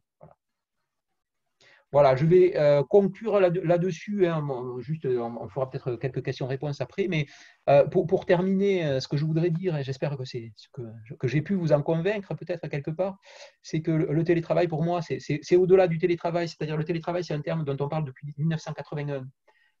C'est un terme qui a été inventé par un Américain en 1981, le télétravail. Donc évidemment, c'est un terme qui ne veut plus du tout dire aujourd'hui grand-chose, parce que c'est bien au-delà de ce qu'on imaginait il y a 20 ou il y a 30 ans. Mais ça pose quand même des questions essentielles, qui sont la question du lieu de travail. C'est-à-dire où c'est qu'on a envie de travailler, où c'est qu'on travaille. Et là, je vous incite à faire une enquête interne sur est-ce que le bureau aujourd'hui reste le meilleur endroit pour travailler. Voilà. Parce que nous, dans toutes les formations, on entend des salariés qui nous disent, du public comme du privé, moi, j'arrive plus à travailler en bureau parce qu'on est à 3 ou 4, parce qu'il y a des conversations, parce que tout le monde vient toquer, parce qu'on n'arrive pas à se concentrer. Donc ça, la question du lieu de travail, elle est centrale pour moi. Dans quel temps? Le temps, ça pose la question des horaires. On a parlé d'horaires décalés. Mais pour moi, le télétravail, ça doit poser la question des horaires. Parce que quand quelqu'un évite une heure de trajet le matin et une heure le soir, c'est complètement illogique de continuer à lui demander de poursuivre sur les mêmes horaires qu'au bureau. Parce qu'il aura envie d'amener ses enfants à l'école, ce qui est tout à fait entendable. Donc, il voudra peut-être commencer un peu plus tôt, un peu plus tard, j'en sais rien. Il aura peut-être envie d'aller les chercher entre midi et deux, j'en sais rien. Enfin, voilà, il faut que l'employeur accepte aussi de réfléchir à une vraie conciliation des temps sociaux. Voilà, une vraie conciliation des temps sociaux, temps professionnel et temps personnel. Et ça passe aussi sur la réflexion sur le temps. Une réflexion sur les outils, hein, bon, voilà, je crois l'avoir dit, ça reconfigure entièrement l'environnement de travail, forcément. Quelle organisation individuelle et collective, pour quels objectifs? Ça, c'est une question que je n'ai pas posée depuis le démarrage, mais qui est évidemment centrale aussi. Hein. Qu'est-ce qu'on veut faire du télétravail? Nous, on préconise une relation gagnant-gagnant, c'est-à-dire gagnant pour les salariés, gagnant pour l'organisation. Donc ça, il faut le construire. Hein. qu'est-ce qu'on cherche à faire du télétravail et pas uniquement sur la base d'un outil de qualité de vie au travail. Parce que pour moi, il y a plein d'autres avantages qui peuvent être mis en avant. Voilà, avec quelle perspective d'évaluation et d'évolution, sur la base de quel scénario, hein. Je vous ai mis une petite maxime qui veut tout dire à la fin. Face au monde qui change, il vaut mieux penser le changement que changer le pansement. Voilà, c'est ce que je pense foncièrement, c'est-à-dire que c'est peut-être le moment de penser le changement et d'envisager d'autres façons de travailler en termes de lieu, en termes de temps, en termes d'organisation aussi. Voilà, je suis à votre disposition si vous avez des questions. On est à la demi, donc on peut prendre 5 minutes de plus si vous voulez pour répondre à quelques questions. On vous remercie pour cette belle maxime très actuelle. Ensuite, on nous Actuel, demande je ne sais pas, mais si l'employeur peut refuser le télétravail pour des raisons philosophiques, convictions personnelles, comment le convaincre que le télétravail est compatible avec le service public? alors déjà, je l'ai dit, hein, aujourd'hui, il y a une obligation d'objectiver un refus de télétravail, donc les convictions philosophiques, dire j'y crois pas ou ça peut pas marcher, ou voilà, tant que vous ne l'avez pas testé, vous ne savez pas. Donc ça paraît assez compliqué quand même pour un employeur de pouvoir justifier d'un refus de télétravail sur ces bases-là. Donc après, comment convaincre un employeur qui n'y croit pas? Moi, je pense que c'est les témoignages. Enfin, les témoignages, pas d'un consultant, évidemment, parce que moi, on va m'accuser de prêcher pour ma paroisse. Mais je pense que ce qui marche le mieux, c'est vraiment d'aller voir ce qui se passe ailleurs, quoi. C'est-à-dire, globalement, on l'avait envisagé d'ailleurs pour cette conférence. Bon, on l'a organisé rapidement, donc ça n'a pas été possible. Mais d'avoir le témoignage d'un DRH qui a mis en place le télétravail, soit dans le public, soit dans le privé. Et qui rapporte au bout de quelques années, hein, pas uniquement au bout de 6 mois ou d'1 an, mais de quelques années de pratique, tout ce que ça a entraîné en termes de réorganisation, de changement, de bénéfique, hein, je veux dire, peut-être aussi de risques parfois, mais bon, chaque projet a ses risques, donc je veux dire, on peut pas éliminer tout risque non plus, quoi. Donc voilà, mais ça me paraît intéressant d'avoir un témoignage de quelqu'un qui l'a vécu de l'intérieur, quoi. Voilà. Je crois que parmi tous les M-Pro, le témoignage le plus négatif, c'est d'avoir justement ouvert le télétravail sur 4-5 jours. Et Ah oui. là, la difficulté, c'est faire revenir les salariés sur site pour la cohésion d'équipe qui est insuffisante quand on atteint 5 jours de télétravail. Mais d'un autre côté, je me demande si les salariés, enfin beaucoup de salariés sont quand même d'accord avec ça, hein, je pense. Parce que moi, quand je lis des études dans les médias là, qui paraissent actuellement, on entend beaucoup de choses sur des salariés qui disent j'en ai marre, j'en peux plus. Enfin, nous, ça nous inquiète beaucoup d'ailleurs, hein, parce qu'on se demande du coup si le télétravail, que va devenir le télétravail après ça. Oui. Mais on l'a dit, je le redis, le télétravail, dans le mode actuel, ce n'est pas du télétravail pour nous. C'est vraiment un mode dégradé, un mode qui n'est pas conseillable. Donc, je pense qu'il faut aller vraiment vers autre chose, vers un système de télétravail qui soit un système ajusté, adapté, réglementé. Enfin voilà, il y a tout un tas de garde-fous à poser pour plein de raisons. Et ce qu'on vit actuellement n'est pas du télétravail pour moi. Voilà. C'est bien pour ça qu'on a proposé ce webinaire, parce qu'on savait que tous vous aviez mis le télétravail en vitesse accélérée, mais on sait qu'il y a un après et qu'il faut arriver à réorganiser, formaliser les choses et puis prendre du recul et de l'expérience sur ce qui a été fait sur cette période de crise. Alors, pour information d'ailleurs, juste sur le petit sondage qu'on a fait en introduction, hein, est-ce que vous avez déployé le télétravail avant la crise? On a 63% de non, 38% de oui. Est-ce que vous l'avez déployé depuis la crise? On a 75% de oui, 25% de non. Je ne sais pas si vous voyez, du coup, non, vous ne voyez pas les résultats. Est-ce que vous pourrez nous l'envoyer, Pascal? Oui, bien sûr, ouais, bien sûr. Super. Pour quel pourcentage de votre effectif? Donc, on est actuellement entre 29%, soit entre 75 et 100%, 21% entre 51 et 75%. Comment envisagez-vous de gérer la suite de cette crise? Nous allons arrêter le télétravail 4%. Le télétravail va se poursuivre tant que la crise continue 63%. Le télétravail va se poursuivre après la fin de crise 42%. Donc là, c'est uniquement les personnes qui ont participé à ce webinaire. Et si vous avez mis en place le télétravail, quel est votre avis général? Neutre 13%, positif 88%, négatif 0%. Voilà, enfin là, alors attendez, je vais d'ailleurs essayer, je ne suis pas un spécialiste après de Zoom, mais je vais essayer de partager les résultats pour que tout le monde puisse bien vérifier. Voilà, donc les résultats du sondage qui avait été réalisé en introduction. Super. Pascal, est-ce que vous pouvez nous redonner le lien pour récupérer le support? Alors, je vais vous le remettre à l'écran. On va revenir au premier slide où il était noté. Voilà. Vous l'avez à l'écran. Voilà, c'est citica.com/smmag. Vous cliquez là-dessus. Normalement, vous allez, enfin, vous cliquez là-dessus. Vous n'allez pas pouvoir cliquer maintenant, mais vous le tapez dans votre navigateur en tout cas, et vous allez arriver sur la page sur laquelle vous allez avoir le support PDF en téléchargement. D'accord. Une dernière question, peut-être, on nous demande où est-ce qu'on peut trouver des chiffres estimatifs de l'augmentation de la productivité qui sera un bon argument auprès des employeurs.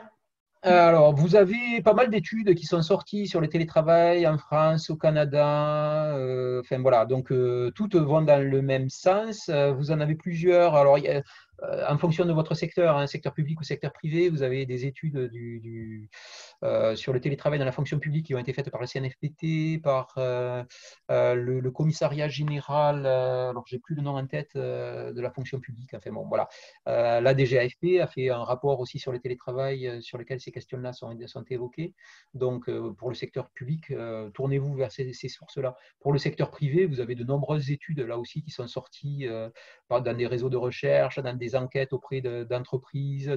Le MEDEF et la CGPME en ont fait aussi. Après, vous tapez productivité, télétravail dans les moteurs de recherche, vous allez trouver plein de choses là-dessus. Et franchement, toutes vont dans le même sens. Hein, donc, il n'y aura pas trop de difficultés à trouver des sources là-dessus.